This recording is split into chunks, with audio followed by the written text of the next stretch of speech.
Hello everyone, আসসালামু আলাইকুম। সবাই কেমন আছেন? আশা করছি সবাই ভালো আছেন।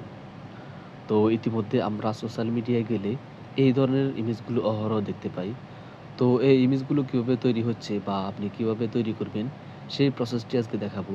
তো চলুন শুরু করা যাক। সো কাজটি করার জন্য আমরা প্রথমে একটি ব্রাউজার ওপেন করে নিব। তো আমি এখান থেকে ক্রোম ব্রাউজারটি ওপেন করে নিচ্ছি। তারপর সার্চ বারে আপনারা সার্চ করবেন বিং ইমেজ ক্রিয়েটর।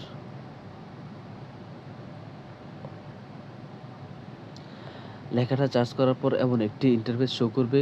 তো এখান থেকে আপনারা প্রথম লিঙ্কটিতে ক্লিক করে দিবেন। তো ক্লিক করার পর এমন একটি পেজ শো করবে। এখান থেকে জয়েন অ্যান্ড ক্রিয়েট এখানে ক্লিক করে সিম্পলি একটি অ্যাকাউন্ট তৈরি করে নিবেন। তো অ্যাকাউন্ট তৈরি হয়ে গেলে আপনারা এখানে এমন একটি বক্স দেখতে পাবেন। তো এখানে আপনারা কেমন ইমেজ চান সেই বর্ণনা লিখে দিবেন। যেমন আমাদের এলাকায় একটি জায়গার নাম আছে বাগানবাড়ি। তো আমি নামটা অনুসারে এখানে কয়েকটা ইমেজ জেনারেট করতে চাই। তো আমি এখানে লিখতে পারি একটি বাগানের মধ্যে কয়েকটি বাড়িঘর।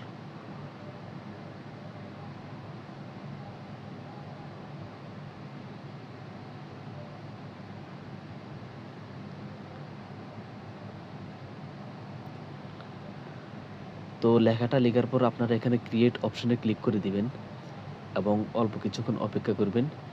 তো আপনারা দেখতেছেন তারা আর্টিফিশিয়াল ইন্টেলিজেন্সের মাধ্যমে বেশ কয়েকটা ইমেজ তৈরি করে দিয়েছে। তো আপনারাও চাইলে এভাবে নিজেদের মতো করে ইমেজ তৈরি করে নিতে পারেন।